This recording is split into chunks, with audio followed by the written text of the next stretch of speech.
Hello, everyone. Welcome back to the channel. If you're new here, welcome. It's great to have you. Do me a favor, like the video if you enjoy it, subscribe if you haven't already, and comment because that always helps boost us in the algorithm and they like to suppress us. So today I want to talk about what's happening in the Middle East.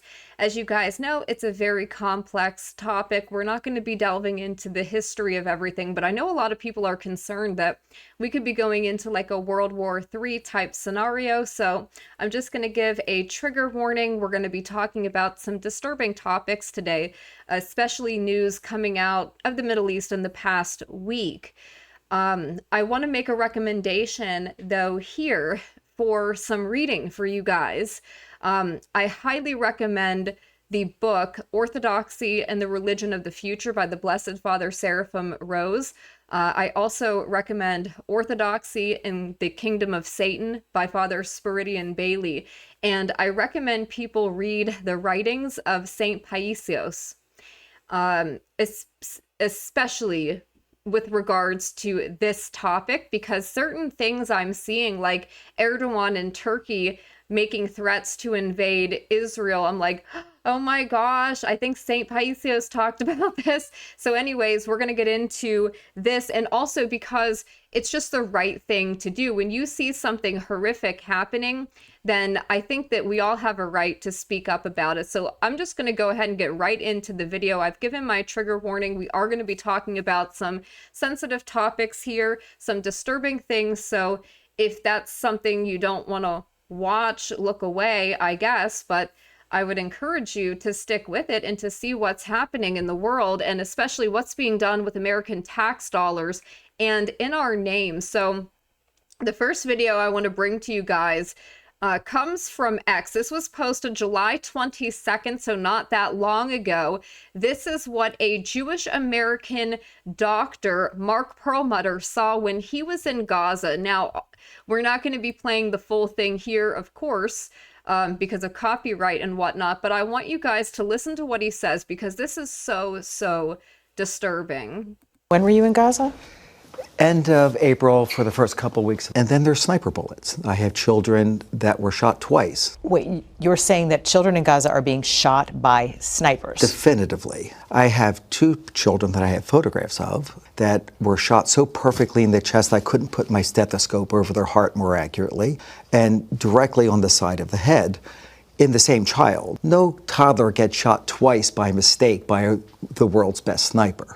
Yeah, and so he goes on to talk about in this segment, and it's about, it's almost 3 minutes long. He gets into the humanitarian crisis that's occurring there. Most of the civilian victims are children. And like he said, it's very clear that these children, number one, weren't a threat. And it was clear that they were being deliberately taken out. It's so sad, guys. And I just, just to show you some of I didn't believe this many children could be admitted to a single hospital. Like, it's so many. There's no way that this is a mistake with gunshot wounds to the head. This is happening to children, guys. And it's so bad. This is a Jewish doctor who is saying, I've never seen anything like this. Now, listen to this. Seriously, I want you to seriously listen to this. He's calling it a disaster zone. Zones you've seen. How does Gaza compare?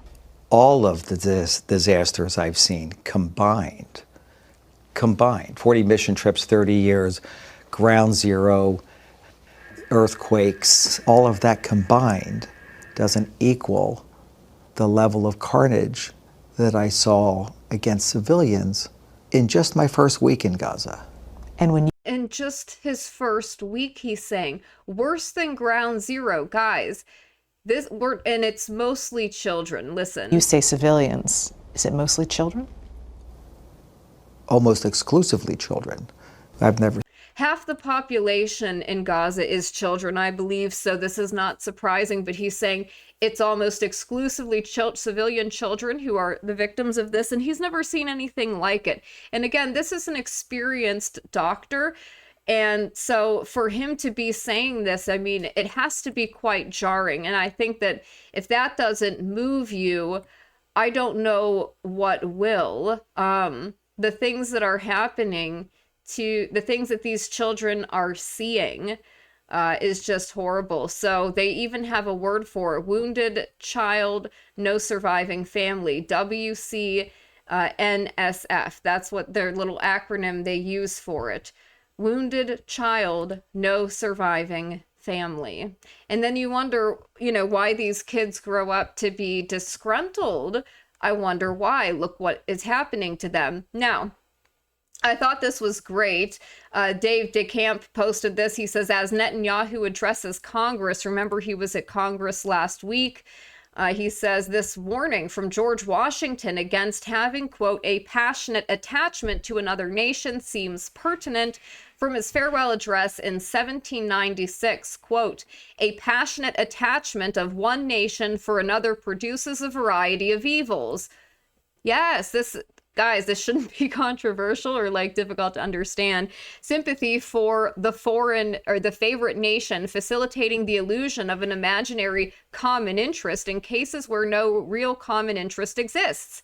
Yes, and infusing into one the enmities of the other, betrays the former into a participation in the quarrels and wars of the latter, without adequate inducement or justification. It leads also to concessions to the favorite nation of privileges denied to others, which is apt doubly to injure the nation making the concessions, that's us, America, by unnecessarily parting with what ought to have been retained, and by exciting jealousy, ill will, and a disposition to retaliate in the parties with whom equal privileges are withheld. Hello, and it gives to ambitious, corrupted, or deluded citizens who devote themselves to the favorite nation facility to betray or sacrifice the interests of their own country without odium, sometimes even with popularity. Gilding with the appearances of a virtuous sense of obligation, a commendable deference for public opinion, or a laudable zeal for public good. The base or foolish compliances of ambition, corruption, or infatuation. As avenues to foreign influence in innumerable ways, such attachments are particularly alarming to the truly enlightened and independent patriot. How many opportunities do they afford to tamper with domestic factions, to practice the arts of seduction, to mislead public opinion, to influence or awe the public council? Such an attachment of a small or weak towards the great and powerful nation dooms the former to be the satellite of the latter. And you can argue, who's the satellite here? Is it Israel or is it America? Who's the one really in control? Well, that's a good question, but Netanyahu, of course, was introduced by Speaker Mike Johnson, who has received, I should say, substantial donations from AIPAC and other pro-Israel lobbying organizations, was introduced as His Excellency. After being introduced as, quote, His Excellency by Speaker Mike Johnson and a 4-minute standing ovation, Netanyahu would get over 50 applause in his 56-minute speech, averaging an applause every 5 words. At one point, he'd ask them to stop clapping so he could complete his sentence. Guys, he got more applause than George Bush did in the wake of 9/11. This is the only thing your politicians can unite on, is this.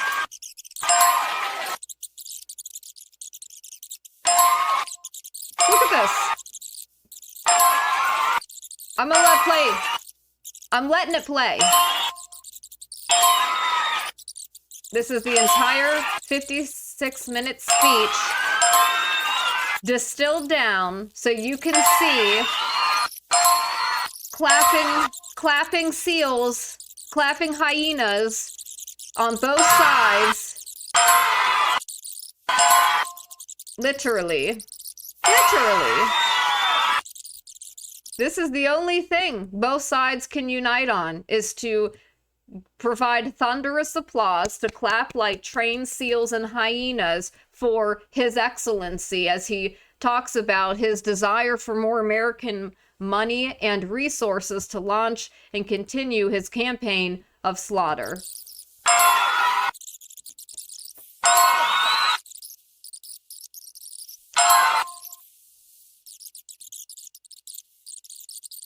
Yeah. These are the powers and principalities, guys, right here. It is these positions of influence. It's forces of darkness like this in high places. Do you seriously doubt the existence of Satan when this is what's happening in the so-called halls of Congress, you know? This is a foreign leader, foreign nation. Unreal. It just goes and goes and goes. This is, look how excited they are. You ever see them get this excited to do something for the American people, to like cut your taxes, to help your veterans, you know, to help you, you know, with the job creation, you know, they don't get this excited about ending shipping our manufacturing overseas.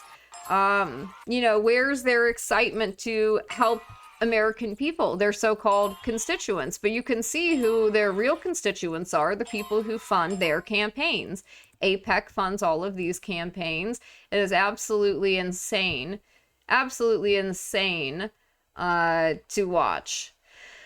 Okay, so after that, we had the Mossad chief returning from Rome with hostage deal clarifications. It says, quote, "The negotiations on the main issues will continue in the coming days," a statement from the Prime Minister's office said. Mossad head David Barnea returned from hostage negotiations in Rome Sunday, where he presented Israel's clarification to the hostage deal, which Israeli officials have insisted falls within the original framework Biden unveiled May 31st. Quote, "At the meeting, the sides discussed the document with clarifications regarding the draft and agreement that was conveyed from Israel.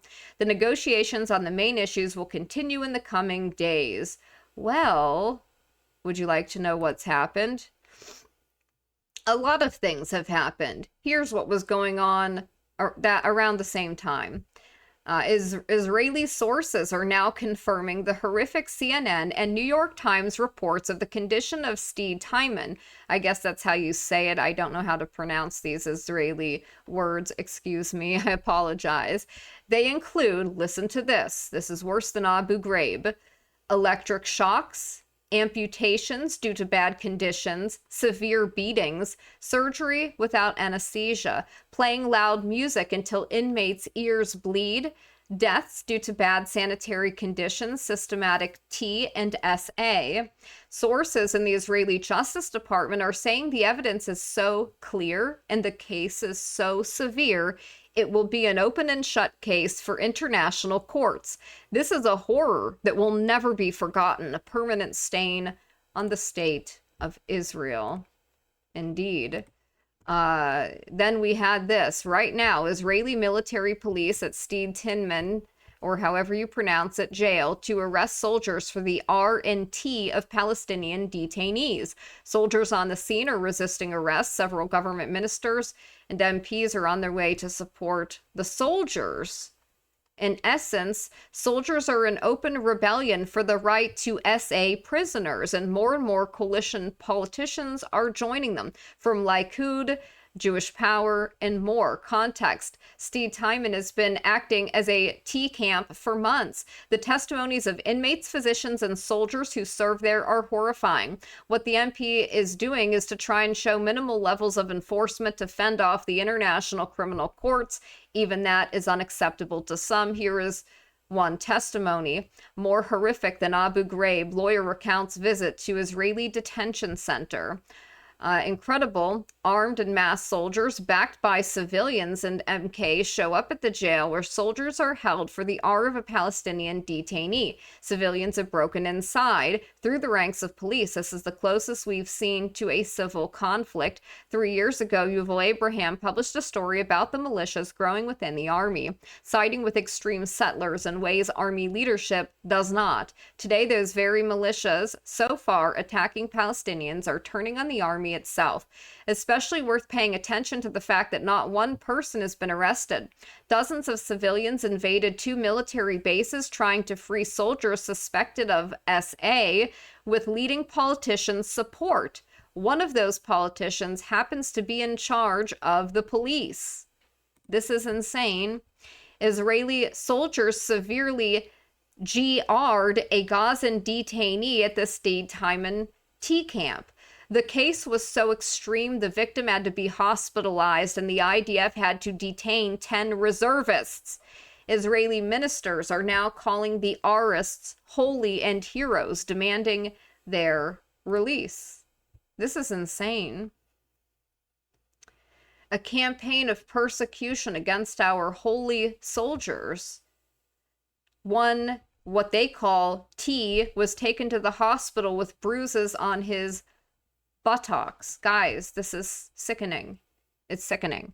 Israel's Knesset, currently on summer break, is holding an emergency session tomorrow to defend the Arist IDF soldiers who were detained for GRing a Gazan detainee so severely he had to be hospitalized. They do this in your name, with your money, with American taxpayer dollars and weaponry. Israel's finance minister is calling the Arist IDF soldiers heroic warriors, demanding their immediate release. The security minister is calling them our best heroes, calling their arrest shameful. Many ministers and MKs are defending them too. Israeli journalists and public figures are rushing and scrambling to defend the IDF GRist who severely assaulted a Gazan civilian the IDF had kidnapped to the Stede Timon T camp. There are wide calls for pro-Arist protests in Israel right now. The Gazan GR victim was hospitalized with, quote, a serious wound in his private area. Israeli media is calling him a Nakba T to cover it up. But every single detainee at the Stede Timon is a civilian never charged or put on trial. Combatants are detained elsewhere. Israelis are now rushing to the Stede Timon concentration camp for a mass protest. They're not there to demand the release of the unjustly kidnapped and systematically T'd and R'd civilians. They're there to show solidarity with the perpetrators, which is extremely, extremely disturbing, like I said. Israel has now released all 9 of the detainees who were accused of perpetrating the SA. It becomes the first nation on earth to avoid a civil war by allowing its military to SA prisoners. Guys, this is horrifying. Once Gaza has been rendered uninhabitable, the West will blame it all on Netanyahu, the great sin eater of Israel. His historical role is to carry out the horrible things that all of Israel desires to commit, absorb the world's opprobrium, retire, go to prison, or else, kind of disappear into the sunset. The price of Netanyahu's ambition, he will take the fall, perhaps, which is, I find that interesting. Now, we have something else that's occurring. If you're serious about a ceasefire agreement, you do not take out the people you are negotiating with. Yes, this is very, very disturbing. This is something that's just happened, I believe, today or yesterday. Sources involved in hostage deal negotiation, quote, the assessment at the moment is that in the first stage, the taking out of the Hanaya will have an impact on negotiations, since he was a significant figure in the negotiations. Killing the lead Hamas negotiator while negotiating with Hamas for a ceasefire is obviously very smart. Maybe Netanyahu doesn't want a deal, as everybody already knows. Yes, this is disturbing. Israel takes out Hezbollah's top military commander in Beirut and the leader of Hamas in Iran while telling the world they don't want escalation. Indeed. Blinken says the U.S. was unaware and not involved in the assassination of Hamas leader Haniyeh. They also, before taking him out, murdered his children and his grandchildren. Netanyahu's big visit to D.C. and speech to Congress was less than a week ago, following which they immediately began to implement these operations. It is not very convincing to say there was no knowledge.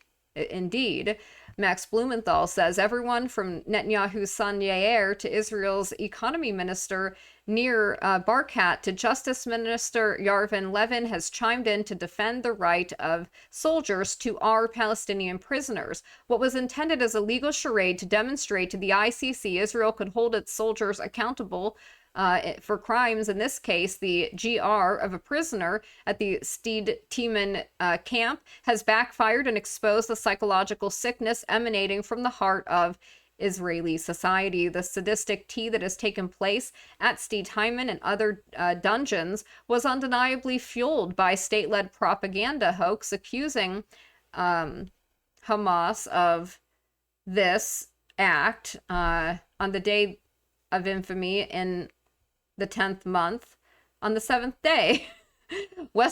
Legacy Western outlets like New York Times, BBC, Guardian, along with the Voice of Israel's, quote, enlightened public, Haaretz, legitimize this and have refused to retract or correct the reports that were comprehensively debunked.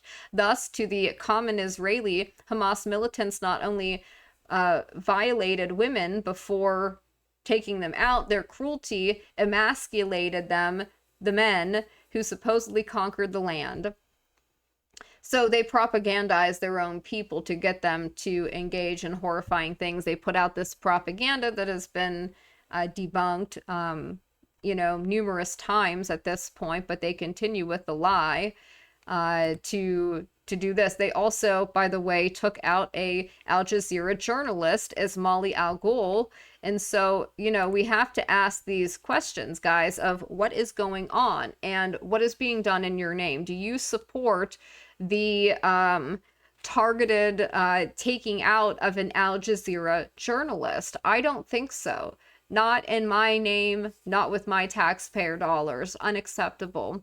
But I just wanted people to see that, like, things are in a very precarious place right now, but you can see, obviously, one side wants to continuously escalate. They don't want to have negotiations. They don't want peace.